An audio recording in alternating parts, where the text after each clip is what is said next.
कल्पना कीजिए, अगर ये कहा जाए कि इस शरीर के अंदर सिर्फ 3 शक्तियां पूरे जीवन का फैसला करती हैं। चरक संहिता के सूत्र स्थान के पहले अध्याय के अनुसार संपूर्ण मानव शरीर का नियंत्रण केवल वाता, पित्ता और कफा नाम की इन 3 शक्तियों के हाथ में है।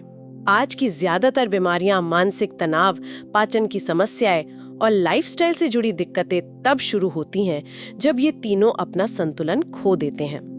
इन 3 को समझ लिया तो शरीर सबसे अच्छा दोस्त बन जाता है, वरना वही सबसे बड़ा दुश्मन। ये शुरुआत सच में अपने आप में ही बहुत गहरा रहस्य खोलती है, क्योंकि देखिए, जब भी हेल्थ या स्वास्थ्य की चर्चा होती है तो हमारा ध्यान अक्सर सिर्फ बाहरी लक्षणों पर जाता है, बीमारियों के नामों पर। बिल्कुल, बीमारियों के नामों पर या दवाइयों पर। लेकिन अगर हम इन प्राचीन स्रोतों की गहराइयों में उतरें तो पता चलता है कि असली नियंत्रण, असली कंट्रोल इन 3 बुनियादी शक्तियों के पास है, जो लगातार हर सेकंड हमारे भीतर काम कर रही हैं। और इसीलिए आज की इस गहन चर्चा का मुख्य विषय आयुर्वेद के यही मूलभूत सिद्धांत है। हमारे पास चरक संहिता के गहरे अंश हैं, कुछ आधुनिक आयुर्वेदिक रिसर्च पेपर्स हैं और इन सिद्धांतों को साइंटिफिक नजरिए से परखने वाले कई लेखों का एक विशाल संग्रह है। हाँ, मटेरियल बहुत सॉलिड है आज हमारे पास। जी, और हमारा उद्देश्य इस प्राचीन और थोड़े जटिल विज्ञान से उन सबसे महत्वपूर्ण और जिसे हम कहते हैं ना आहा मोमेंट्स को बाहर निकालना है, ताकि बिना किसी भारी शब्दावली के एक स्पष्ट और वैज्ञानिक समझ विकसित की जा सके। हम कोशिश करेंगे कि इस कॉम्प्लेक्स टॉपिक का एक शॉर्टकट मिल जाए ताकि शरीर को समझना आसान हो। ये चर्चा निश्चित रूप से, मतलब जो भी लोग ये जानना चाहते हैं कि इंसान का शरीर असल में कैसे चलता है, उनकी सोच को एक नया आयाम देगी। आयुर्वेद को सिर्फ जड़ी बूटियों या घरेलू नुस्खों तक सीमित मान लेना एक बहुत बड़ी भूल है। अक्सर लोग यही सोचते हैं कि बस काढ़ा पी लिया और हो गया। हाँ, वही। जबकि असल में ये जीवन जीने की एक कंप्लीट मैनुअल है, एक निर्देशिका। और इस मैनुअल का सबसे पहला और सबसे महत्वपूर्ण चैप्टर इसी त्रिदोषा के सिद्धांत से शुरू होता है। हम अक्सर हमें लगता है कि हम इन शब्दों को जानते हैं, वात, पित्ता, कफा, लेकिन इनका काम करने का तरीका हमारी सोच से कहीं ज्यादा सटल या सूक्ष्म है। ठीक है, चलिए इसे थोड़ा विस्तार से समझते हैं। वात, पित्ता और कफा, इन शब्दों को हमने अपने घरों में अक्सर सुना है दादी नानी से, लेकिन अगर हम स्रोतों की गहराई में जाएं तो दोषा शब्द का टेक्निकल अर्थ क्या है। आम भाषा में जब दोष कहा जाता है तो लगता है जैसे किसी फॉल्ट या किसी खराबी की बात हो रही है। क्या ये सच में शरीर के लिए नेगेटिव फोर्सेस हैं? यहाँ जो सबसे रोचक बात है वो ये है कि संस्कृत के शब्द दोषा की उत्पत्ति दुष धातु से हुई है। इसका अर्थ होता है वो जो दूषित कर सके या वो जो खुद भी दूषित हो और दूसरों को भी दूषित करने की क्षमता रखता हो। मतलब जो चीजों को बिगाड़ सके। हाँ, शाब्दिक अर्थ वही है, लेकिन इसे सिर्फ एक नेगेटिव एंगल से देखना गलत होगा। हमारे स्रोत बहुत क्लियर हैं इस बारे में।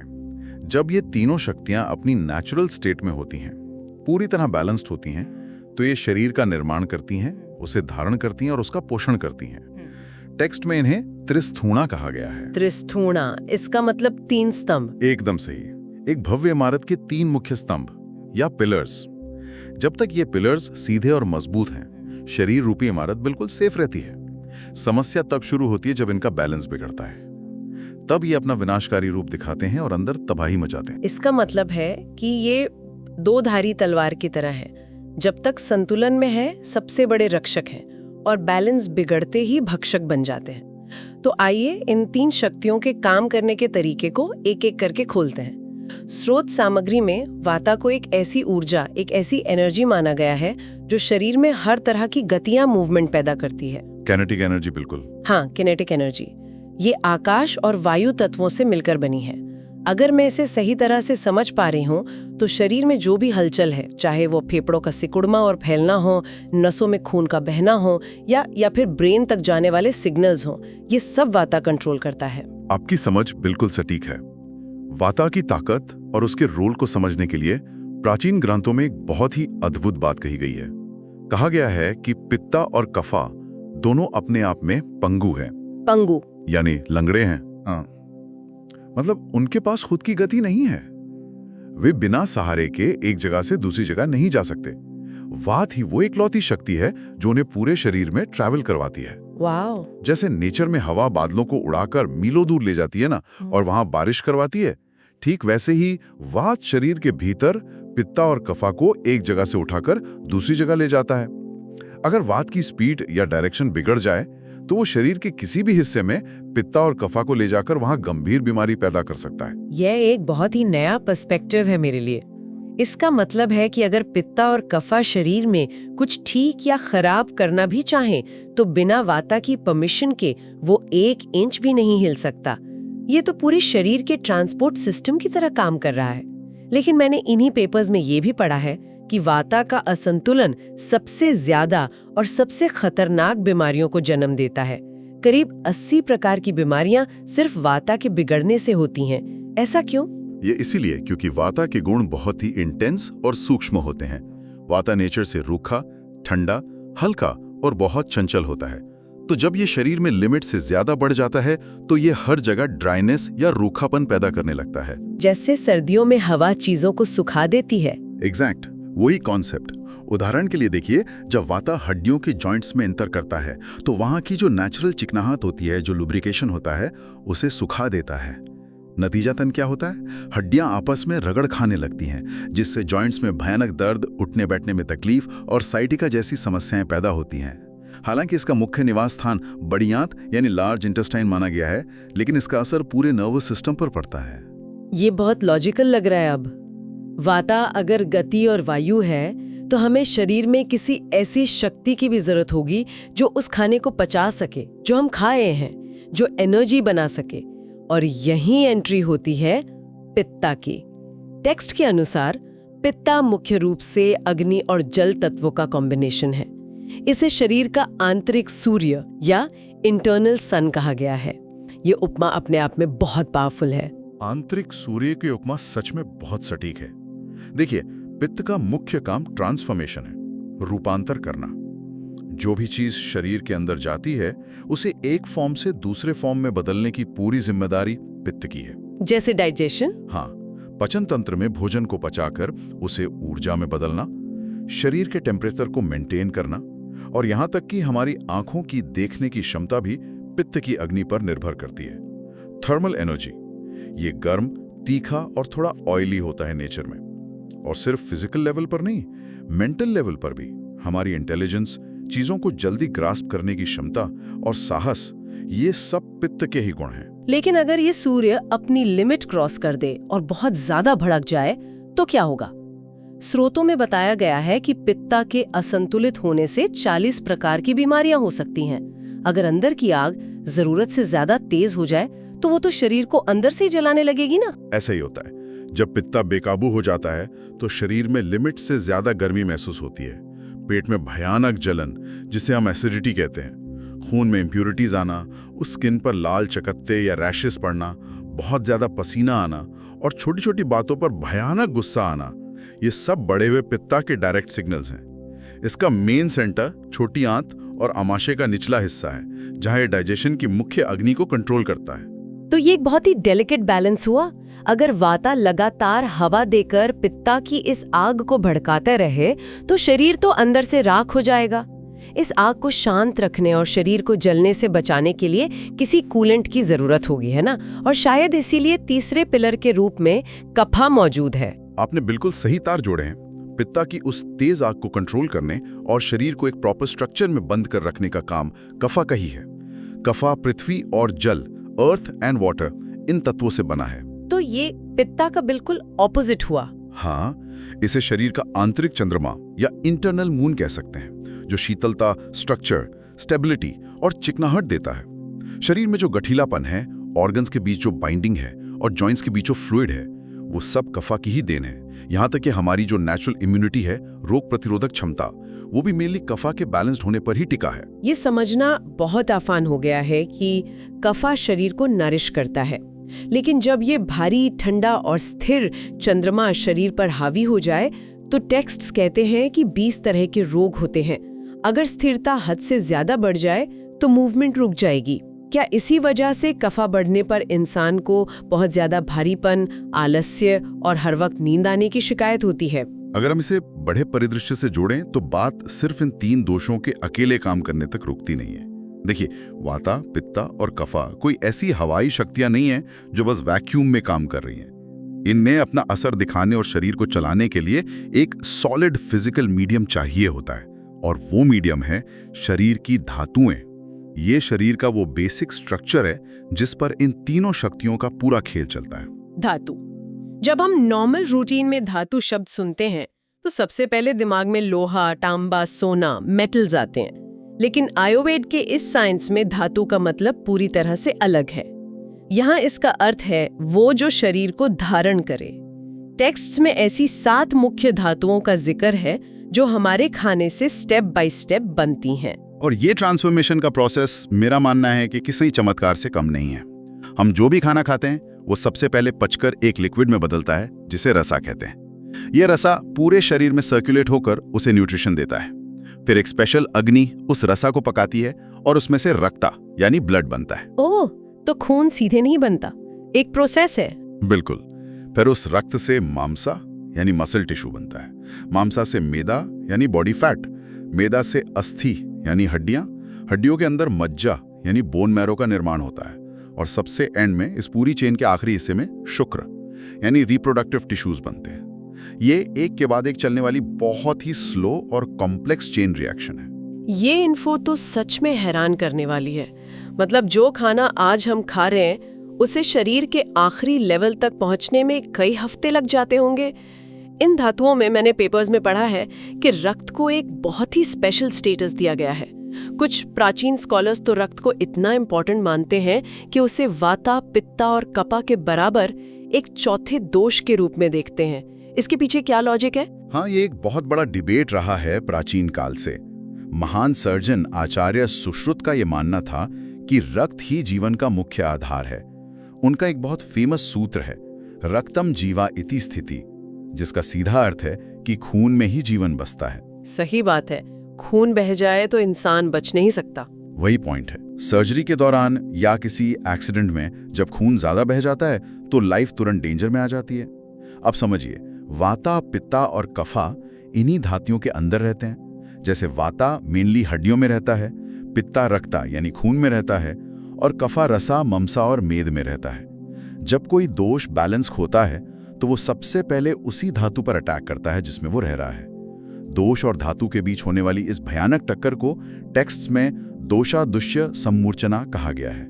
बीमारी की असली जड़ यहीं से शुरू होती है। ये तो ऐसा है जैसे जिस घर में दोष रह रहा है, गुस्सा आने पर वो सबसे पहले उसी घर की दीवारों को तोड़ना शुरू कर देता है। एकदम परफेक्ट एनालॉजी है। और इसी पूरी बॉडी मैकेनिक्स का एक और बहुत इंपॉर्टेंट हिस्सा है मल। आमतौर पर मल या वेस्ट को हम सिर्फ एक कचरा मानते हैं जिसे बस फ्लश आउट करना है, लेकिन हमारे स्रोत एक अलग ही कहानी बताते हैं। वो कहते हैं कि हेल्थ को मेंटेन रखने में मल की भूमिका उतनी ही बड़ी है जितनी इन धातुओं की। मल को सिर्फ कचरा समझना हमारी मॉडर्न सोच की एक बहुत बड़ी भूल है। आयुर्वेद में मुख्य रूप से 3 मल माने गए हैं, पसीना, मूत्र और पुरुष यानी स्टूल। ये शरीर के इंटरनल बैलेंस, जिसे हम होम्योस्टेसिस कहते हैं, उसे बनाए रखने में क्रिटिकल रोल प्ले करते हैं। उदाहरण के लिए देखिए, पसीना सिर्फ गंदा पानी नहीं है, ये बॉडी के टेम्परेचर को रेगुलेट करने और स्किन को हेल्दी रखने का सबसे बड़ा मीडियम है। मतलब कूलिंग सिस्टम का हिस्सा है। बिल्कुल। जब तक मल अपने तय समय तक शरीर में रहते हैं तब तक वो शरीर को मजबूती भी देते हैं। लेकिन अगर पसीना आना पूरी तरह बंद हो जाए या वेस्ट का निकलना रुक जाए तो शरीर के अंदर भयानक टॉक्सिन्स जमा होने लगेंगे और इंसान कुछ ही दिनों में कोलैप्स कर सकता है। ये एक बहुत बड़ा कॉन्सेप्ट है। यानी इन तीनों दोष, धातु और मल का एक साथ सही तालमेल में काम करना ही असल में हेल्थ है। इसे स्रोतों में सामा योगा वितात्वा कहा गया है। इसे आसान भाषा में समझने के लिए हम एक बहुत ही आम उदाहरण ले सकते हैं। मान लीजिए शरीर एक गाड़ी है, तो दोष उस गाड़ी का इंजन है जो एनर्जी पैदा कर रहे हैं। धातुएं उस गाड़ी का चैसी और टायर्स हैं, और मल वो एग्जॉस्ट या धुआं है जो साइलेंसर से बाहर निकलता है। क्या बात है, बहुत सटीक उदाहरण है ना? अगर इंजन में खराबी आ जाए या बॉडी कमजोर हो जाए या फिर साइलेंसर पूरी तरह से ब्लॉक हो जाए तो गाड़ी किसी भी हालत में आगे नहीं बढ़ सकती। सबको मिलकर काम करना होगा। इससे एक महत्वपूर्ण सवाल उठता है, क्या ये पूरी कॉम्प्लेक्स मैकेनिक्स, ये इंजन और बॉडी का खेल सिर्फ फिजिकल लेवल तक ही लिमिट में है? क्या हमारी सोच, हमारे दिमाग का इस पर कोई असर नहीं पड़ता? प्राचीन विज्ञान क्लियरली कहता है कि शरीर और मन को कभी भी अलग करके नहीं देखा जा सकता। जैसे बॉडी को चलाने के लिए 3 शारीरिक दोष हैं, ठीक वैसे ही मन को चलाने के लिए भी मानसिक दोष हैं। ये एंगल इस पूरी चर्चा को एक नई गहराई दे देता है। यहाँ त्रिगुणा सिद्धांत की बात आती है। सत्व, रजस और तमस, ये तीनों हमारे मन की स्टेट्स हैं। पेपर्स में क्लियर लिखा है कि सत्व पूरी तरह से शुद्ध है, प्योरिटी है। ये ज्ञान, शांति और प्रकाश का प्रतीक है, इसीलिए इसे कोई दोष नहीं माना जाता। ये मन की वो स्टेट है जब हम पूरी तरह शांत और क्लियर हेडेड होते हैं। परंतु बाकी जो 2 हैं, रजस और तमस, उन्हें क्लियरली मानसिक दोष कहा गया है। रजस का अर्थ है बहुत ज्यादा एक्टिविटी, लगातार भगना, ओवर एम्बिशन, लालच और एक तरह का ब्लाइंड पैशन। जब दिमाग में राजस बढ़ता है तो इंसान गुस्से में और रेस्टलेस रहता है। दूसरी तरफ तमस का अर्थ है अज्ञान, आलस्य, अंधेरा और भारीपन। जब तमस हावी होता है तो इंसान की कुछ भी नया सीखने या करने की इच्छा खत्म हो जाती है। वो बस डिप्रेशन या सुस्ती में पड़ा रहता है। सारी मेंटल इलनेसेस इन्हीं दोनों के इम्बैलेंस से पैदा होती हैं। अगर हम आज के इस फास्ट पेस्ड लाइफस्टाइल को इस लेंस से देखें तो ये सिद्धांत एकदम रेलेवेंट लगता है। आजकल हम सब अपनी स्क्रीन्स, अपने फोन से चिपके रहते हैं। रात रात भर बिना रुके सोशल मीडिया स्क्रॉल करना हमारे ब्रेन को बुरी तरह थका देता है। क्या ये मेंटल फिटीग और उसके बाद आने वाली सुस्ती तमस का ही एक आधुनिक रूप नहीं है? ये बहुत ही ब्रिलियंट ऑब्जर्वेशन है। देखिए, लगातार स्क्रीन के सामने बैठने से मन में तमस बहुत जल्दी बढ़ता है, जिससे लोगों में डिप्रेशन, होपलेसनेस और एक अजीब सी खालीपन की फीलिंग आती है। दूसरी तरफ जब लोग अपनी कैपेसिटी से कहीं ज्यादा हासिल करने की कोशिश करते हैं, हमेशा एक रैट रेस में भाग रहे हैं और उनके दिमाग में एक साथ 20 अलग अलग टैब्स खुले हुए हैं, तो ये राजस के पीक पर पहुंचने की निशानी है। और इसका असर सीधा बॉडी पर पड़ता होगा। बिल्कुल। जब राजस बढ़ता है तो वो सीधा शरीर के वाता दोष को ट्रिगर करता है। और जैसा हमने पहले डिस्कस किया, वाता मूवमेंट है। जब दिमाग की मूवमेंट बेकाबू हो जाती है तो सीवियर एंजाइटी, पैनिक अटैक्स और इंसोम्निया यानी नींद आने जैसी समस्याएं आम हो जाती हैं। ये साइकोसोमैटिक कनेक्शन सच में बहुत स्ट्रांग है। एक डरा हुआ या स्ट्रेस्ड मन डाइजेशन को पूरी तरह बिगाड़ सकता है, और लगातार खराब रहने वाला पेट इंसान को मेंटली फ्रस्ट्रेटेड बना देता है। दोनों एक दूसरे को फीडबैक दे रहे हैं। ऐसे में सबसे बड़ा सवाल ये आता है कि इस पूरे बिगड़े हुए सिस्टम को ठीक कैसे किया जाए। और यहीं पर आयुर्वेद की असली चिकित्सा, उनका जो कोर मेडिकल फ्रेमवर्क है, वो सामने आता है। ये विज्ञान सिर्फ सिम्टम्स को दबाने के लिए कोई पेन किलर देने में विश्वास नहीं करता। इसका टारगेट उस जड़ तक पहुंचना है जहां से ये सारा बैलेंस बिगड़ा था। किसी भी बीमारी का इलाज करने से पहले ये पकड़ना जरूरी है कि आखिर कौन सा दोष आउट ऑफ कंट्रोल हुआ है। यहाँ पर बात सच में बहुत दिलचस्प हो जाती है, क्योंकि लक्षणों को पहचानना एक अपने आप में कला है। मान लीजिए किसी के शरीर में वाता बढ़ गया है, तो स्रोतों के अनुसार उसके एक्सटर्नल साइंस क्या होंगे? स्किन में अचानक से एक्सट्रीम रूखापन आना, होंठ फटना, जॉइंट से उठते बैठते कटकट या कटकट की आवाज आना, पेट में लगातार गैस बनना और रात भर बिस्तर पर करवटें बदलते रहना। ये सारे सिम्टम्स इस बात की चीख चीख कर गवाही देते हैं कि वाता बेकाबू हो चुका है। सही पकड़ा आपने। और इसी तरह यदि किसी के भीतर पित्ता की आग भड़क उठी है तो उसे हर वक्त एक अजीब सी इंटरनल हीट महसूस होगी। सीने में सीवियर एसिड रिफ्लक्स, बहुत ज्यादा पसीना आना और उसमें से एक तेज स्मेल आना, छोटी छोटी बातों पर भयानक टेम्पर लूज करना और स्किन पर रेड रैशेस उभर आना, ये पित्ता के बिगड़ने के डायरेक्ट अलर्ट्स हैं। और कफा के केस में तो शरीर में इतना हेवीपन आ जाता है कि बिस्तर से उठने का मन नहीं करता। बेवजह नींद आना, गले और छाती में कॉफ जमा रहना और इमोशनली बहुत ग्रीडी या पॉजेसिव हो जाना कफा के असंतुलन को दर्शाता है। इन लक्षणों की पहचान के बाद जो इलाज स्रोतों में बताया गया है वो किसी भी आधुनिक विज्ञान को, एलोपैथी को हैरान कर सकता है। चरक संहिता में इन इलाजों को समझाने के लिए जो मेटाफर्स या रूपक इस्तेमाल किए गए हैं वो इतने सटीक हैं कि दिमाग में छप जाते हैं। जैसे बढ़े हुए वाता के इलाज के लिए बस्ती को सबसे बेस्ट माना गया है। ट्रू, क्योंकि बड़ी आंत वाता का हेडक्वार्टर है।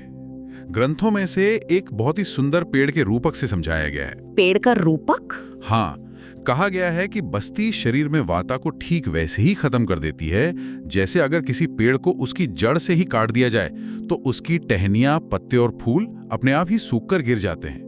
अब इसे आज के कॉन्टेक्स्ट में देखिए। मॉडर्न मेडिसिन शायद स्किन के ड्राइनेस के लिए बाहर से कोई महंगी क्रीम लगाएगा, लेकिन आयुर्वेद कहता है कि जड़ यानी बड़ी आंत में ऑयल पहुंचाओ, स्किन का रूखापन खुद ब खुद ठीक हो जाएगा। रूट कॉज फिक्स करो। ओह, ये सच में एक आहा मोमेंट है। जड़ को ठीक करो, पत्ते अपने आप हरे हो जाएंगे।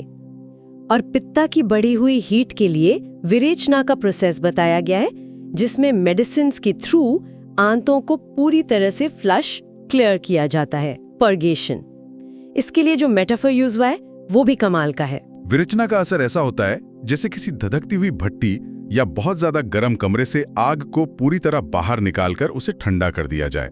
पित्ता मेनली छोटी आंत में जमा होता है। जब विरेचना के जरिए उस सारी एक्स्ट्रा हीट और एसिडिटी को फ्लश आउट कर दिया जाता है तो खून अपने आप प्यूरिफाई हो जाता है और बॉडी की जलन शांत हो जाती है। और आखिर में कफा का इलाज। इसके लिए वमना यानी मेडिकेटेड वॉमिटिंग का विधान है। कफा का भारीपन और म्यूकस मुख्य रूप से पेट के ऊपर पार्ट और छाती में ब्लॉक होता है। वमना को समझाते हुए टेक्स्ट कहता है कि ये उस खेत की तरह है जो पानी से पूरी तरह डूबा हुआ है। अगर उस खेत की मेड़ या बाउंड्री वॉल को तोड़ दिया जाए तो सारा रुका हुआ गंदा पानी एक ही झटके में बहकर बाहर निकल जाता है। इन रूपकों से ये क्लियर होता है कि ये चिकित्सा सिर्फ दवाई खिलाना नहीं है, बल्कि शरीर की पूरी इंटरनल इंजीनियरिंग है। और यही इस प्राचीन विज्ञान की सबसे बड़ी ब्यूटी है। ये कोई आर्टिफिशियल केमिकल तरीका नहीं अपनाता, बल्कि शरीर को उसी नेचुरल स्टेट में वापस रीसेट करने का काम करता है जिसके साथ उस इंसान ने जन्म लिया था। नेचर के जो लॉज बाहर यूनिवर्स में काम कर रहे हैं, वही सेम लॉज शरीर के भीतर भी काम कर रहे हैं। तो इन सब का आखिर क्या मतलब है? इस पूरी लंबी और डीप चर्चा को अगर हम एक कंक्लूजन पर लाएं, तो ये बात बिल्कुल साफ हो जाती है कि ये ज्ञान सिर्फ पुरानी किताबों में सजाने के लिए नहीं है। हर इंसान की अपनी एक मूल संरचना, अपना एक इनबिल्ट जेनेटिक ब्लूप्रिंट होता है, जिसे आयुर्वेद में प्रकृति कहा गया है। सही बात है। जब किसी को ये समझ आ जाता है कि उसके शरीर में वाता, पित्ता या कफा में से कौन सा दोष जन्म से ही डोमिनेंट है, तो वो प्रैक्टिकली जान जाता है कि उसे कैसा खाना खाना चाहिए, कैसी लाइफस्टाइल रखनी चाहिए और किन चीज़ों से दूर रहना चाहिए। ये अपने स्वास्थ्य का कंट्रोल अपने हाथ में लेने का सबसे बड़ा शॉर्टकट है। ये सिखाता है कि शरीर एक बहुत ही सेंसिटिव और लिविंग इकोसिस्टम है, जहां हमारा दिमाग, हमारी डाइट और हमारा एनवायरनमेंट, ये तीनों एलिमेंट्स मिलकर हर एक सेकंड हमारी हेल्थ को शेप कर रहे हैं। इस गहरी और आई ओपनिंग चर्चा का अंत मैं एक ऐसे विचार के साथ करना चाहूंगी जो शायद आज के बाद आप लोगों को थोड़ा सोचने पर मजबूर कर दे। प्राचीन ग्रंथों में एक बहुत ही प्रोफाउंड कॉन्सेप्ट है जिसे लोका पुरुषा सम्या सिद्धांत कहते हैं। इसका सीधा सा अर्थ ये है कि ये विशाल ब्रह्मांड मैक्रोकॉज्म और हमारा ये छोटा सा मानव शरीर माइक्रोकॉज्म दोनों एक ही रूल से चलते हैं। हमारे शरीर के भीतर भी अपना एक सूरज है जो पित्त के रूप में चमक कर खाना पचा रहा है, अपना एक चांद है जो कफा के रूप में शीतलता और लाइफ दे रहा है, और अपनी एक हवा है जो वाता के रूप में बह रही है। तो जरा इस पर गौर कीजिए। जब हम आधुनिकता और डेवलपमेंट की अंधी दौड़ में अपने आसपास के पर्यावरण को नुकसान पहुंचाते हैं, जंगलों को काटते हैं या हवा में पॉल्यूशन घोलते हैं, तो क्या हम अनजाने में ही सही हर दिन अपने ही शरीर की इस सूक्ष्म ब्रह्मांडीय संरचना को, अपने ही ब्लूप्रिंट को हमेशा के लिए नष्ट नहीं कर रहे हैं?